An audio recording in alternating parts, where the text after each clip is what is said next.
Okay, in a spooky bungalow in Bandra, which Sujoy Ghosh is very thankful it's not Jew, considering Jew's current state of affairs. It's Purab Kohli. Hello. And Sujoy Ghosh. I am not going to Juhu. No way. There's a wonderful way of digressing at the beginning of the interview. There's nothing to... So, what fascinated me about the 2 episodes that I saw was the fact that the premise is kind of like, in Typewriter, is like 5 Find Outers and, Secret 7. When we were kids, we were not given clothes and all that. My father used to give us books. And Enid Blyton was the it thing. Please give my salam to your father. I'll touch his feet and thank him for that. Yeah. So, it comes, it came from that milieu, the 5 Find Outers and the dog. And this and that. Was that ever on your mind? Always. That's what it is. I mean, that is we basically went into a very indulgent process of going back to our childhood. We relived our childhood. We did all those things that we couldn't do as a child. What we read as a child, what we saw as a child. We saw kids saving the world. We saw kids solving mysteries. We saw kids going on an adventure, which we always wanted to, but we couldn't. And that is what we did, right? We just had those kids who went on adventure, and we threw a bit of ghost in, we threw a bit of mystery in, and that's how we did it.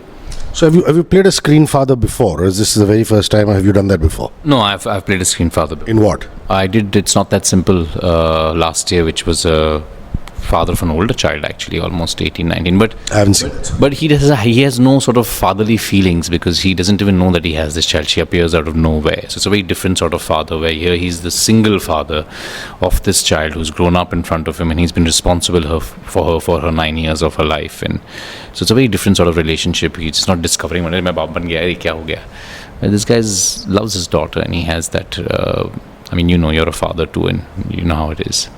Totally. And the fact that you would envision him as this, actually gritty is the wrong word, but just this half serious kind of cop, who's half brooding, except when he's with the lady.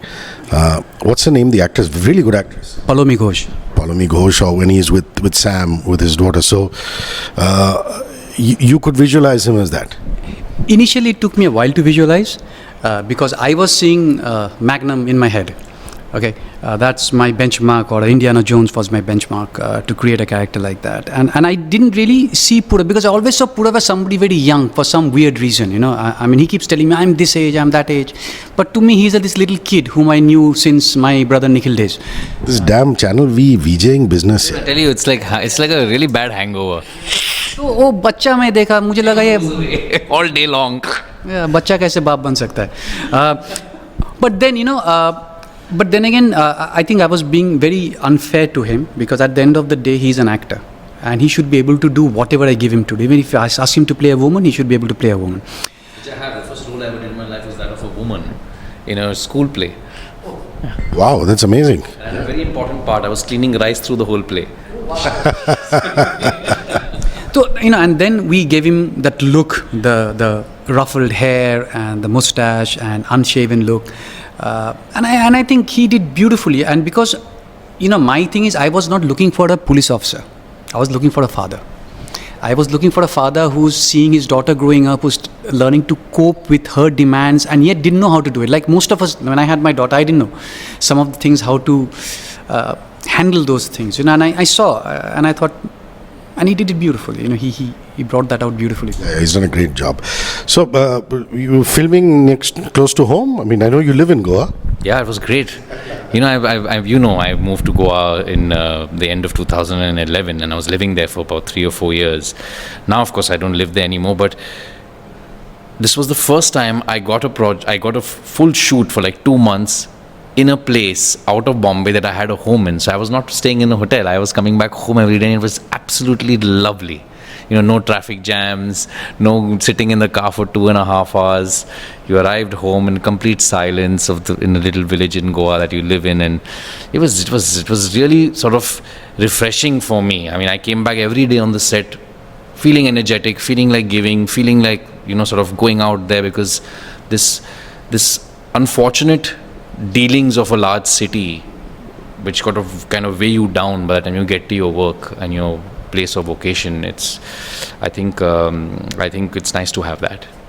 Well, Rohan Sippy says that he loves filming in Goa. He says that that's his all-time favorite thing. Give him filming in Goa as opposed to filming in Switzerland, and he'd choose Goa. How often have you filmed there before this? Never. This was my first time, and I was quite struggling with it. Like normally I shoot in places which I understand, which I know, which I've been to. Goa, I haven't. So I was struggling a little, and I think that struggle probably shows in the film because everybody in the film is struggling with Goa. So I think it.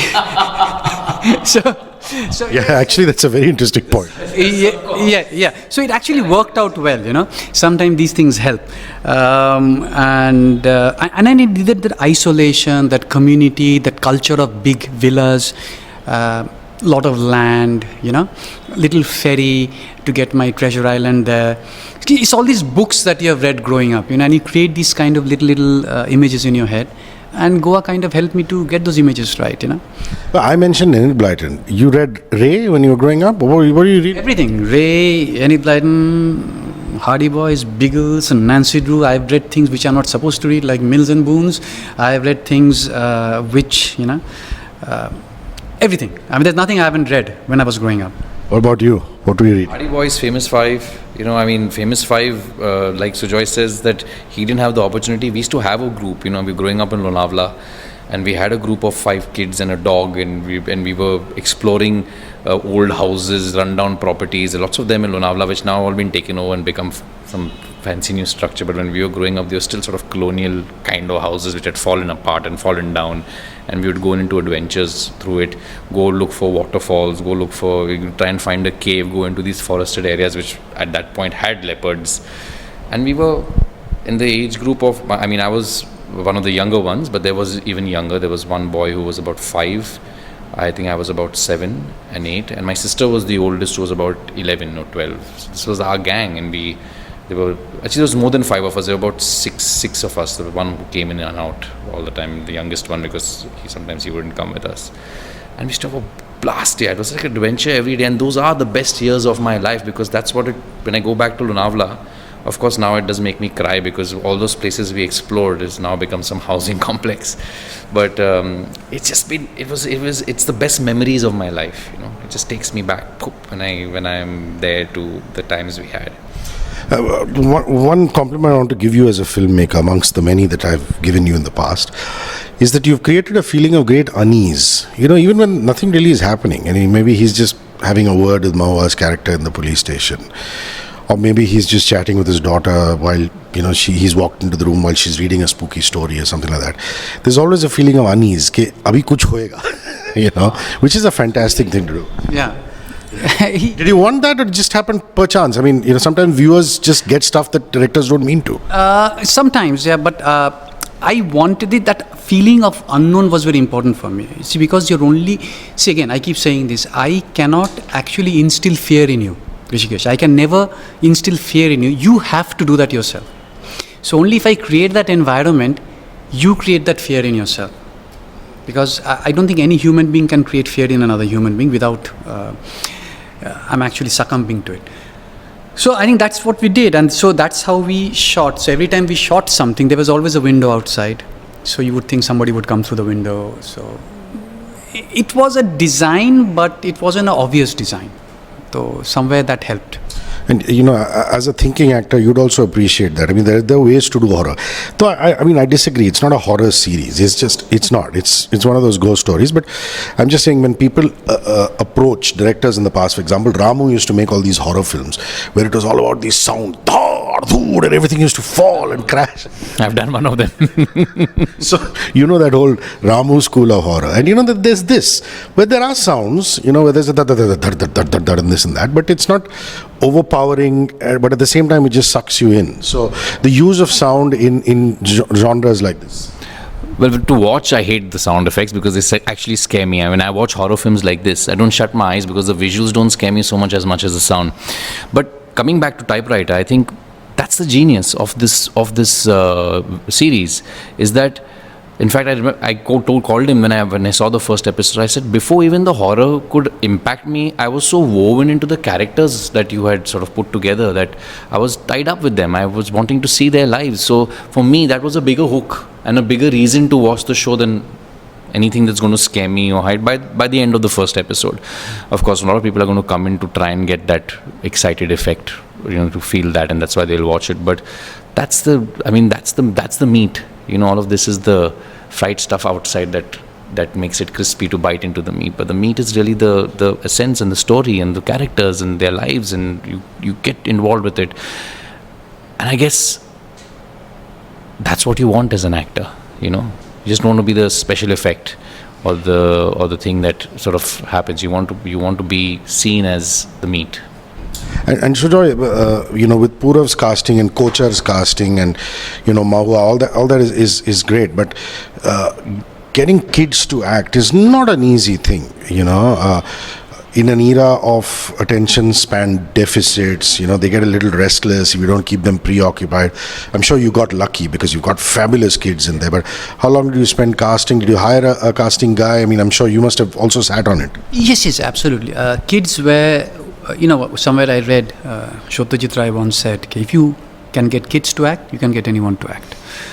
And so with kids, I wasn't very sure of, so I gave it to Mukesh. They did a lot of casting. They auditioned a lot of kids, and it was very important for me to do that screening process because they're only 9 years old here. They don't have enough life experience to create energy in terms of chemistry between each other. So I had to see who works well with others. So I got these 4 kids who actually worked very well with each other. They had that chemistry from beginning, which they just brought onto screen.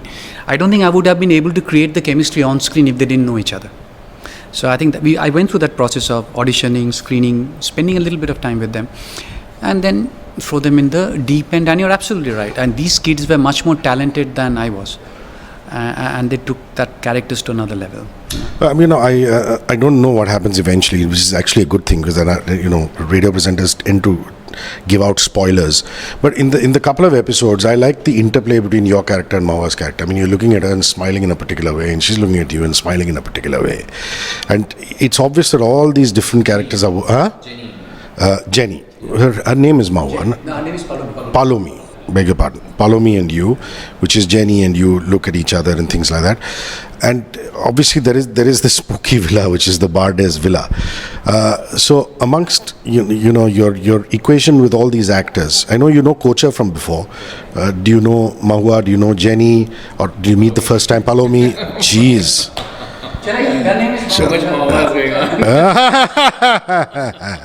Do you know each other from before, or just meet on set? I actually just know Kochar, which I have very limited work with. I don't think I've worked with anybody else now. And Sujoy, I know Sujoy, and we worked as actors together. He's acted in a film I did. What film did you do? He's just in line. No, please, you have to tell me about this. Let's stick to Typewriter. It was not Sujoy, it was his stunt double who and people asked. Doppelganger or something? Doppelganger. Whenever people say that, sir, we want you to act in something, then he sends this guy in. So his name is Pujoy. So Pujoy went and was in a film with me called my brother Nikhil. I thought failed actors normally became TV stars and radio presenters and this and that.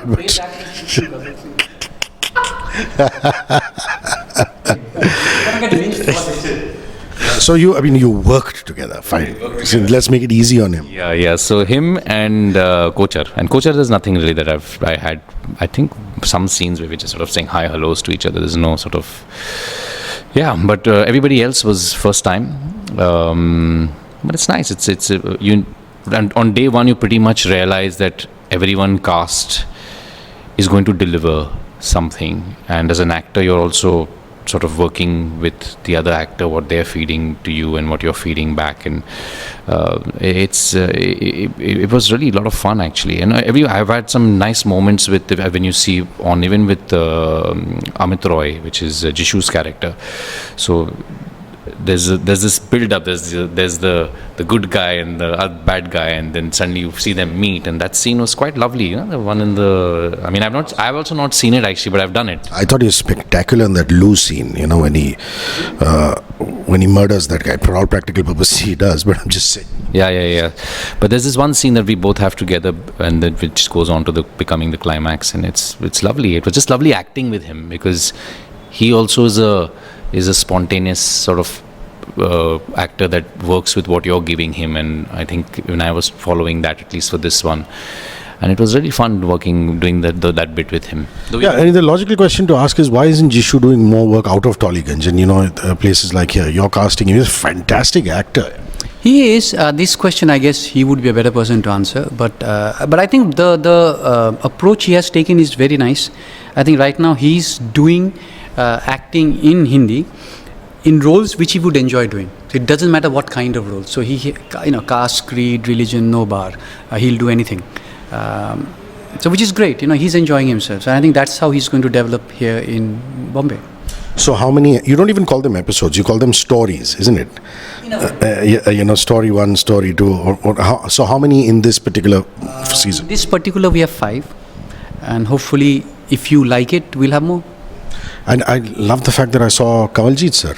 Yes. After a long, long time. Yeah, I love Kamaljit sir. I loved him since those old. What was that first film I saw of him? Was Satya Pe Satya probably. Yeah. Absolutely. No. The first film I saw of him was Ashanti. Wow.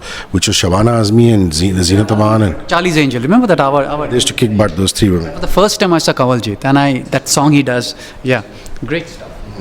And strange way, he was sort of fresh. I thought when you saw him in the opening scene of the show, he looks fresh. He looks like, wow, one second, We'll see him in episode 4. That's his episode, yeah. So, he's a single father, your character. He's a cop. He's struggling to have a relationship with the daughter, who's obviously, obsessed with ghosts. And then there is a premise that maybe she's looking for her mother and things like that. Does he feel overwhelming guilt for some reason for not being able to be the perfect everything in her life?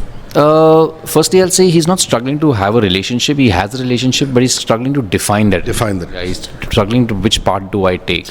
And I don't think he feels guilt, but he feels the burden of responsibility and the certain sense of responsibility of being the single father, bringing up this girl child.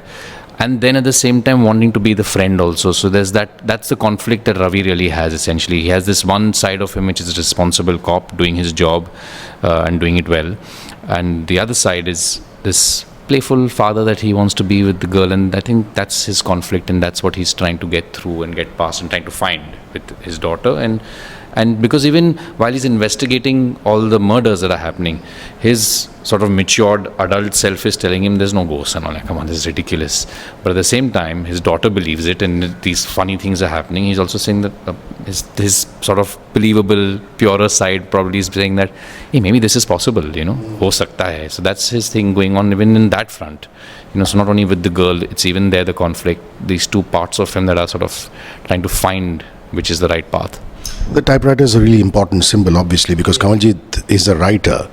Where did you find that piece from? It looks gorgeous, especially on screen. We made it. Are you serious? You didn't find like on old Godrej, tap. This is basically a standard Remington. I think Mark IV. We just beautified it a little, personalized it, but it's a standard typewriter. Lovely. And he personalized it as in, you just emblem and things like that. But it's absolutely lovely. Listen, guys, I think I've run out of time, but it was wonderful talking to you. Cheers. Can't wait to run through the rest of Typewriter. Thank you. Thank you. Thank you, sir. Bye-bye.